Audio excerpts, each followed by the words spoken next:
इंदौर की हीरानगर पुलिस ने एक बदमाश को अवैध हथियार के साथ गिरफ्तार किया जो किसी बड़ी घटना को अंजाम देने की फिराक में था। मुखबिर की सूचना पर पुलिस ने कनकेश्वरी ग्राउंड सुंदरनगर के पास से बड़नगर निवासी सचिन राजावत पकड़ा, जिसकी तलाशी लेने पर उसके पास से चाकू बरामद किया है। वहीं इसके अलावा लसुड़िया पुलिस ने एक बदमाश को अवैध हथियार के साथ गिरफ्तार किया।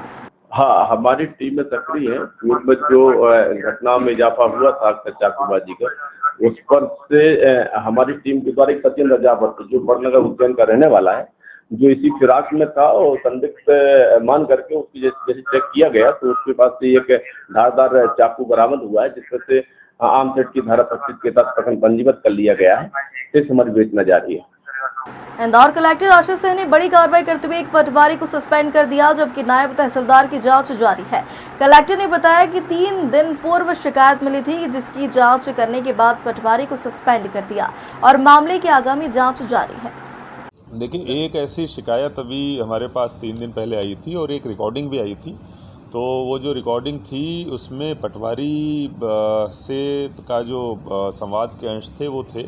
हालांकि उसमें ये कहीं रिकॉर्डिंग में नहीं था कि नायब तहसीलदार इसमें शामिल हैं, इसीलिए हमने पटवारी को सस्पेंड कर दिया है और नायब तहसीलदार के अगेंस्ट जांच एसडीएम कर रही हैं। अगर नायब तहसीलदार की भी संलिप्तता पाई गई तो उनके खिलाफ भी सस्पेंशन की कार्रवाई होगी। हालांकि अभी जांच रिपोर्ट आने में 1-2 दिन का समय लगेगा।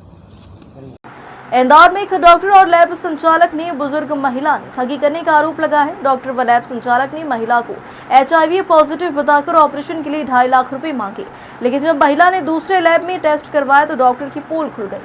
फिलहाल परिजनों की शिकायत पर पुलिस ने मामला दर्ज कर जाँच शुरू कर दी।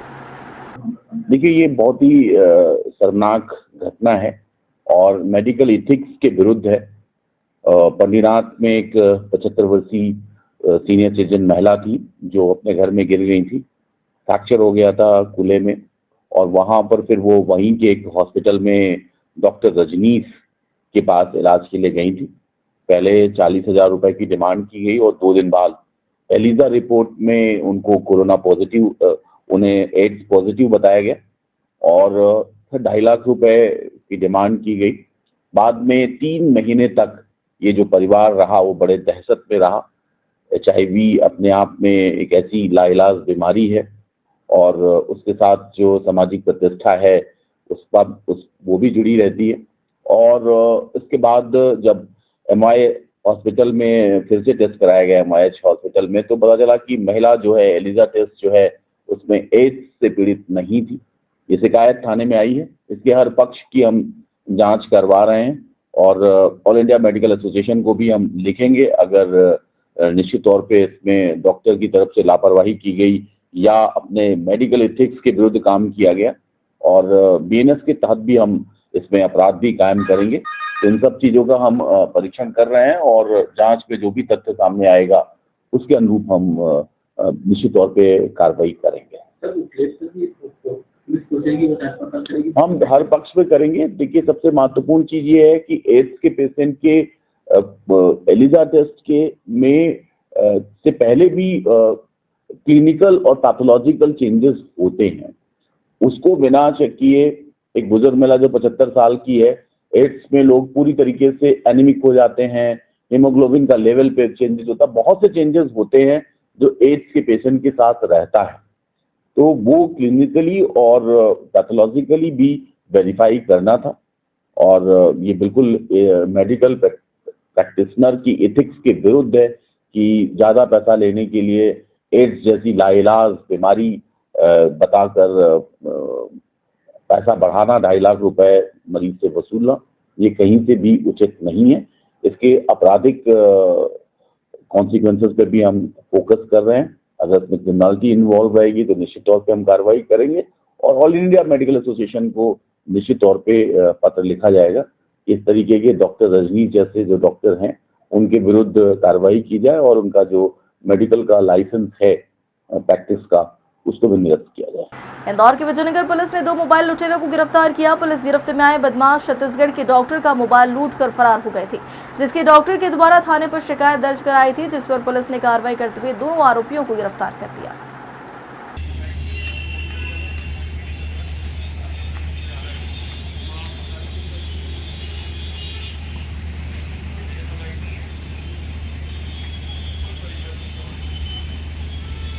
इंदौर के द्वारकापुरी थाना क्षेत्र से एक लव जिहाद का मामला है। यहां रहने वाले मोहम्मद कामरान ने सोशल मीडिया पर करण बनकर युवती से दोस्ती की। जब युवती को उसकी असलियत का पता चला तो उसने बातचीत बंद कर दी।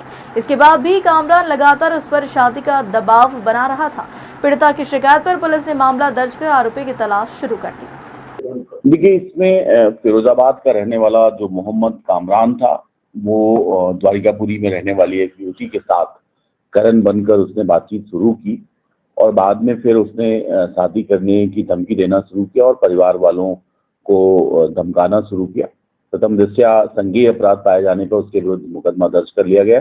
इंदौर की टीम रवाना हो गई है उत्तर प्रदेश। जल्दी उसकी गिरफ्तारी की जाएगी। गिरफ्तारी के बाद जो भी तथ्य सामने आएंगे उसके अनुरूप कठोर वैधानिक कार्रवाई की जाएगी। हमने ऑलरेडी बीएनएस में मुकदमा की विभिन्न धाराओं में मुकदमा दर्ज कर लिया है। ये सोशल मीडिया प्लेटफॉर्म पे दोस्ती हुई थी और उसने अपना नाम परिवर्तित करके दोस्ती की थी।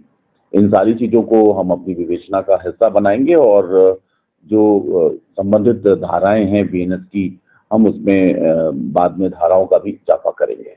इंदौर क्राइम ब्रांच की नशा कारोबारियों के खिलाफ कार्रवाई जारी। इसी क्रम में क्राइम ब्रांच की टीम ने एमडी ड्रग्स के साथ एक नाइजीरियन को गिरफ्तार किया। आरोपी दिल्ली में रहते हुए अपने साथी तस्करों के माध्यम से देश भर में ड्रग की तस्करी करता था। पुलिस ने अब तक 3 आरोपियों को गिरफ्तार कर लिया है। जैसा कि आपको विदित है कि ड्रग्स के खिलाफ अभियान हमारा युद्ध स्तर पर जारी है और अभी क्राइम ब्रांच ने 29/4/25 को एक ड्रग्स की कार्रवाई की थी जिसमें 36 ग्राम एमडी मिला था। और ये जो एमडी मिला था इसमें यहीं इंदौर में हरिओम झा, ये जो बिहार का रहने वाला है, और एक लक्ष्य सिंह राजपूत, ये राजस्थान का रहने वाला है। हरिओम झा जो बिहार का रहने वाला है, ये एक्चुअल में द्वारका नई दिल्ली में रहने चला गया था और फिर वहाँ ये एक नाइजीरियन के संपर्क में आ गया था जहाँ से ये लगातार एमडी ले रहा था। और कुछ दिन पहले 29 तारीख को ये यहाँ पर ड्रग्स बेचने के लिए आया था, तो इसको क्राइम ब्रांच ने मुखबिरी के आधार पे उठाया था। तो ये दोनों आरोपी मिले थे जिनसे लगभग 36 ग्राम एमडी मिली थी। आगे की पूछताछ में इसने एक नाइजीरियन का नाम बताया था जिसका नाम जैकब नान बुइके है, जिसकी उम्र 37 वर्ष है, कृष्णापुरी दिल्ली में रहता है। इसको टीम इसके निशादेही पर जाकर के उठा करके लाई है और अब इसकी पुलिस रिमांड लेकर के इससे पूछताछ की जाएगी कि इसको अभी तक तो इसका कोई पुराना आपराधिक रिकॉर्ड नहीं मिला है। ये कुकिंग करने के लिए उद्देश्य यहाँ से नाइजीरिया से अपने देश में आया था। आपको विदित हो कि इसके पहले नवंबर-दिसंबर में एक आमिर गौरी को भी पकड़ा गया था जिसमें उसके लिंक हमको नाइजीरियन से मिले थे और उस समय भी हमने एक एंथोनी नाम के नाइजीरियन युवक को लेकर के आए थे और ये नाइजीरियन पर की गई दूसरी कार्रवाई। ये जो नाइजीरियन है ये भी अभी जानकारी ले रहे हैं। अभी तो पुलिस रिमांड लेकर पूछताछ करेंगे। वैसे इसने किसी और का भी नाम बताया है, कोई नाइजीरियन ही है। अब उसके ऊपर हम काम करेंगे। विदेश से लाना कुछ सप्लाई बताया कि विदेश जाता था? नहीं, अभी से विदेश से लाने के अभी कोई साक्ष्य नहीं मिले हैं और अभी से पुलिस रिमांड लेकर एक बार फर्दर पूछताछ करेंगे तो इससे स्थिति क्लियर होगी। अभी पासपोर्ट तो इसका जब्त नहीं हुआ, इसके बारे में पूछताछ की जाएगी। भारत में कब से रह रहा था? ये पिछले लगभग 1 साल से रह रहा था और ये यहाँ पर कुकिंग का काम कर रहा था दिल्ली में। कुकिंग होटलों में जो कुकिंग होती है वो काम कर रहा था और साथ में नाइजीरियन की पूरी एक बस्ती है वहाँ पे कृष्णापुरी दिल्ली में, जहाँ पे कई लोग वहाँ पे रहते हैं और इस तरह के ड्रग्स बेचने की भी आम शिकायतें वहाँ पर भी होती हैं, जिस पे दिल्ली पुलिस समय समय पर कार्रवाई करती रहती है। इस प्रकरण में भी दिल्ली पुलिस की मदद से ही इसको पकड़ा गया है। नहीं, अभी इस संबंध में थोड़ा उसके पासपोर्ट का और वीज़ा के बारे में जानकारी ली जाएगी, उसके बाद ही इस समय स्थिति क्लियर हो पाएगी। नहीं, अभी तक तो इसने बताया, इसने तो क्लियरली यही बताया है कि वो यहाँ वैध तरीके से रह रहा है और कुकिंग के कार्य। टहल रही महिला के गले से बदमाश सोने की चैन खींचकर फरार हो गए। दिन दहाड़ी हुई लूट की घटना सीसीटीवी कैमरे में कैद हुई, जिसमें पीछे से आए बाइक सवार 2 बदमाश गले से चैन झपटकर फरार होते दिखाई दे रहे हैं। महिला की शिकायत और सीसीटीवी फुटेज के आधार पर पुलिस ने त्वरित कार्रवाई करते हुए दोनों आरोपियों को गिरफ्तार कर लिया। राजेंद्र नगर में भी कल शाम के दरमियान 2 महिलाएं टहल रही थी। उस दरमियान 2 लड़के बाइक से आए और चेन स्नैचिंग का उन्होंने प्रयास किया। तत्पश्चात हमारे द्वारा उसमें टीम लगाकर चोरों को आइडेंटिफाई किया और दोनों को पुलिस ने हिरासत में भी ले लिया है और अभी उनके ऊपर वैधानिक कार्रवाई की जा रही है और जो चेन उन्होंने चुराई थी वह भी पुलिस के कब्जे में आ गई है। तो कुल मिला के पूरा ही प्रकरण हमारे द्वारा 24 घंटे से पहले ही खत्म कर दिया गया। एक नाबालिग है और एक बालिग। इंदौर में एक बुजुर्ग व्यापारी के साथ 9 लाख की लूट हो गई है। बुजुर्ग दुकान से 9 लाख रुपए एक्टिवा के डिक्की में रखकर ले जा रहे थे, तभी 3 बदमाशों ने पहले उन्हें गाड़ी से गिराया और फिर गाड़ी लेकर फरार हो गए। घटना की जानकारी मिलते ही मौके पर पहुंची एरोड्रम पुलिस ने बदमाशों की तलाश शुरू कर दी। बताया जा रहा कि व्यापारी ने शोर भी मचाया, लेकिन कोई मदद करने के लिए आगे नहीं आया। देखिए, 2 दिन पहले घटनाक्रम थाना एरोड्रम के अंदर हुआ था, जहाँ पे एक बर्तन व्यापारी से लूट की घटना घटित हुई थी। उस पर से हमने तत्काल थाना एरोड्रम का कायम किया था, जिसमें फरियादी द्वारा बताया गया कि कुल मिलाकर 9 लाख के आसपास वह कैश लेके जा रहा था घर पे। उस दरमियान रामचंद नगर चौराहे के पास थाना एरोड्रम अंतर्गत 3 लोग आए, जिन्होंने उसके साथ सर्वप्रथम मारपीट करी। देन उसके बाद उसकी गाड़ी छीन कर ले गए, जिसके अंदर पैसे रखे हुए थे। हमारे द्वारा इस पूरी प्रकरण में टीम लगा दी गई है, जो सूक्ष्म से इन्वेस्टिगेशन कर रही है और उसमें अभी हमारे पास काफी लीड्स है, तो जनरल को उसको बहुत जल्दी ट्रैक करेंगे। क्या लगा कोई प्रॉब्लम देखी कर रही है? हाँ, डेफिनेटली, जैसे कि हमारी जो अभी प्रिलिमिनरी इंक्वायरी के अंदर आया है, तो वारदात करने से पहले प्रॉपर एक प्रोफेशनल तरीके से रेकी की गई थी। उसके पश्चात घटना को अंजाम दिया गया। अभी ये देखना पड़ेगा। अभी हमारे पास कुछ इम्पोर्टेंट लीड्स हैं, वो जैसे ही मटेरियलाइज होंगे तब इसके विषय में पुख्ता कहा जा सकेगा। अभी सच कोई इनाम घोषित नहीं किया गया इन पे, क्योंकि संभवतः उनको बहुत जल्दी राउंड अप कर लेगा। इंदौर में एक युवक को चाकू के साथ रील बनाना भारी पड़ गया। रील वायरल होने के बाद तुकोगंज पुलिस ने संज्ञान लिया और युवक को गिरफ्तार कर उसके कब्जे से चाकू बरामद कर पूछताछ शुरू कर दी। हाँ, हमारी सीआई सेल अभी सक्रिय है, जो सोशल मीडिया मॉनिटरिंग का काम कर रही है और ये देखा जा रहा है कि सोशल मीडिया पर कुछ ऐसे आतंक अपराधी हैं जो किसी हथियार के साथ में या किसी गलत हरकत करते हुए बहुत सारे फोटोग्राफ शेयर कर रहे हैं। तो उसकी बैक ट्रैकिंग की जा रही है, जिसमें से बहुत सारे थानों में कार्रवाई की गई है। ठीक इसी प्रकार थाना तुकोगंज में भी एक जो रोहित उर्फ बाला पिता बाबूराव नायक है, पंचम का फैल का रहने वाला है, जिसके पास सोशल मीडिया में चाकू के साथ अपनी फोटो डाली गई थी, उसको ट्रेस किया गया था, जिसके पास से धारदार हथियार मिला हुआ है, जिसमें प्राथमिकी दर्ज कर ली गई है। उसके साथीदारों की तलाश की जा रही, जो फोटो में दिख रहे हैं। जितने भी ऐसे संदिग्ध व्यक्ति हैं, उनके खिलाफ कार्रवाई के लिए हमारी टीमें कार्रवाइयां कर रही है। इंदौर क्राइम ब्रांच द्वारा ड्रग तस्करों के खिलाफ कार्रवाई जारी। इसी क्रम में पुलिस ने तस्करों पर आर्थिक प्रहार करना शुरू कर दिया। क्राइम ब्रांच की टीम ने ड्रग तस्करों के घरों पर छापेमार कार्रवाई की है, जहां से घरेलू सामान, पंखा, फ्रिज, कूलर सहित अन्य सामग्री बरामद की। आपकी जानकारी में होगा कि इंदौर कमिश्नरेट में लगातार ड्रग्स तस्करी के खिलाफ युद्ध स्तर पर अभियान चलाया जा रहा है। माननीय मुख्यमंत्री महोदय द्वारा भी इसमें लगातार दिशा निर्देश दिए जाते रहे हैं और उसके पालन में कमिश्नर सर द्वारा लगातार हम लोगों को निर्देशित किया जाता है कि इसमें ड्रग्स तस्करी के विरुद्ध अभियान छेड़ करके कार्रवाई की जाए। इसी कड़ी में पहली बार ये जो ड्रग्स तस्करी में हमने पहले 3 आरोपी पकड़े थे और उन आरोपियों की संपत्ति राजसात की कार्रवाई संभवतः पहली बार मध्य प्रदेश में होने जा रही है। 107 BNSS के एक प्रावधान है नए BNSS में, जिसमें कि जो ड्रग्स तस्करी करते हैं और ड्रग्स तस्करी के दौरान जो प्रॉपर्टी वो इकट्ठी करते हैं, उनको राजसात करने का प्रावधान है। इसी के तहत माननीय न्यायालय से इन 3 आरोपियों के सर्च वारंट के लिए माननीय न्यायालय में आवेदन लगाए गए थे, जिस पर माननीय न्यायालय द्वारा आवेदन स्वीकार करते हुए सर्च वारंट जारी किए और सर्च वारंट के आधार पर तीनों आरोपियों के घर में तलाशी ली गई और आरोपियों के घर की तलाशी में जितनी भी संपत्तियां मिली हैं, उन सबकी संपत्तियों की एक इन्वेंट्री तैयार की गई है और उस इन्वेंट्री के आधार पर अब ये इन्वेंट्री न्यायालय में, माननीय न्यायालय में प्रस्तुत की जाएगी। दूसरे पक्ष जो है, जिसमें आरोपी पक्ष है, आरोपी पक्ष को भी इसमें 15 दिन का समय, जो जैसा संविधान में, कानून में बताया गया है, 15 दिन का समय दिया जाएगा। यदि इस समयावधि में वो उस संपत्ति को ये बताने में सक्षम होते हैं कि ये संपत्ति उनके द्वारा ड्रग्स तस्करी से अर्जित नहीं की गई है, तभी उनकी संपत्ति बचेगी। अदरवाइज जो भी हमारे पास एविडेंस है और जिस अवधि में वो लोग ये ड्रग्स तस्करी कर रहे थे, उस अवधि में जितनी भी संपत्तियां की इन्वेंट्री बनाई गई, वो सब राजसात हो जाएगी। जो हम लोगों ने कार्रवाइयाँ की हैं उसमें एक आकाश जैन है, आपको याद होगा कि 31 जनवरी 2025 को इनके कब्जे से 9,30,000 अल्ट्राजोलम टैबलेट जब्त किया गया था। और इस जब्त ये होलसेलर के व्यापारी बन करके और अल्ट्राजोलम के टैबलेट को ये ब्लैक मार्केटिंग करके और बेच रहा था, जो एनडीपीएस एक्ट के तहत इसमें एफआईआर की गई थी और इसमें 5 आरोपी गिरफ्तार हुए थे, जिसमें आकाश जैन जो है ये सबसे बड़े ड्रग डीलर के रूप में चिन्हित हुआ था। और इसकी ड्रग्स जो है रीवा और प्रदेश के भी बाहर कई जगहों पे जा रही थी, जो उस समय खुलासा हुआ था।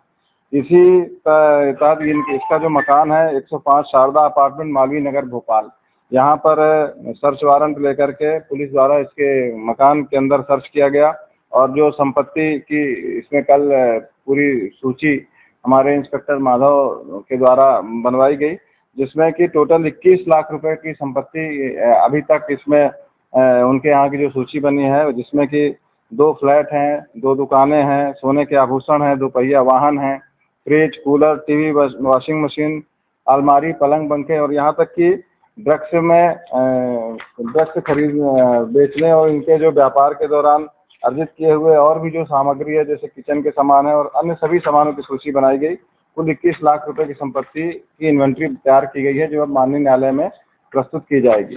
इसी तरह से दूसरा एक और अपराध है, ये 29/11/2024 को समीर सेंडी के खिलाफ कायम किया गया था, जिसमें उसके कब्जे से 45 ग्राम ब्राउन शुगर मिला था और जिसके खिलाफ लगभग 12 अपराध एनडीपीएस एक्ट में पहले कायम हो चुके थे। इसके भी घर में सर्च वारंट लेकर के तलाशी की गई और इसके घर में कुल ये वही मकान, 2 पहिया वाहन, fridge, cooler, TV, washing machine और जितने भी इनके बाकी सोफा सेट, मोबाइल, अलमारी वगैरह ये सब के सामान की सूची तैयार की गई है। कुल 26,52,000 रुपए की संपत्ति की इन्वेंट्री इसके यहाँ से तैयार की गई है, जिसकी सूची अब माननीय न्यायालय में अग्रिम कार्रवाई हेतु प्रस्तुत की जाएगी। इसी प्रकार से तीसरी कार्रवाई मोहसिन उर्फ छिपा मंसूरी है। ये धार में इसके यहाँ से एक काफी बड़ी कार्रवाई हुई थी। 102 ग्राम एमडी जब्त की गई थी और 1 किलो 46 ग्राम चरस और 3 किलो गांजा भी इससे जब्त किया गया था। और ये धार से इसका सप्लाई नेटवर्क काफी एक्टिव था इंदौर में आने के लिए, इसलिए इसको चिन्हित किया गया था। इसके भी घर जा करके और इसके सामानों की सूची तैयार की गई, जो कुल 9,17,000 रुपए के सामान इसके घर में चिन्हित हुए हैं, जो इसके ड्रग्स तस्करी के दौरान अर्जित किए गए हैं। उनकी सूची तैयार की गई है और उनको सबको अब माननीय न्यायालय में प्रस्तुत किया जा रहा है। इस तरह से इन तीनों आरोपियों से कुल 56,69,000 रुपए कीमती के सामान की इन्वेंट्री तैयार की गई है और अब माननीय न्यायालय में प्रस्तुत किया जा रहा है। माननीय न्यायालय द्वारा इन्हें 15 दिवस का समय दिया जाएगा और फिर यदि ये बर्डन उनके ऊपर रहता है कि ये वो बताएं कि ये उन्होंने ड्रग्स तस्करी से अर्जित नहीं किया है। अगर ये बताने में सक्षम नहीं होते हैं तो ये सभी संपत्ति राजसात की जाएगी। इस तरह की कार्रवाइयां लगातार अब आगे भी जारी रहेगी, ताकि इंदौर शहर में जो भी ड्रग्स तस्कर हैं वो इस तरह आगे तस्करी करने से बचें और उनपे ये भय व्याप्त हो कि इस तरह की कार्रवाई करने से उनके पूरी संपत्ति भी राजसात हो सकती है। संभवतः मध्य प्रदेश में इस तरह की कार्रवाई 107 बीएनएसएस के तहत है, खासतौर पर इंदौर में पहली बार ही हुई है। और ये अब लगा इस कार्रवाई में जो भी आगे भी अब हम लोग एनडीपीएस में जो बड़े तस्कर हैं उन सबको चिन्हित करके आगे भी ये कार्रवाई हम कंटिन्यू करते रहें। राजसात कब की जाएगी? ये राजसात अब माननीय न्यायालय में इन्वेंट्री प्रस्तुत की जा रही है। जैसा कि मैंने आपको बताया कि 15 दिन का समय रहता है, जिसमें कि दूसरे पक्ष को भी सुनवाई का अवसर दिया जाता है और उस सुनवाई के अवसर के उपरांत अगर वो बताने में सक्षम होते हैं कि ये संपत्ति उन्होंने ड्रग्स अर्जित नहीं की है, तभी वो संपत्ति उनको दी जाएगी, हैंडओवर की जाएगी। अदरवाइज वो सारी संपत्ति राजसात की। परिवारों को कुछ कहना हो? परिवार वालों का अभी तो वो तो उनके तरफ से वो कोशिश कर रहे हैं वो कहने की कि नहीं ये संपत्ति हमने ऐसे अर्जित नहीं किया है, परंतु यदि जो भी संपत्ति की सूची बनाई गई है उसमें उनके द्वारा ना तो कोई रसीद प्रस्तुत की गई है, ना कोई उनके द्वारा इस संबंध में ठोस जानकारी प्रस्तुत की गई कि ये जानकारी उन्होंने ड्रग्स से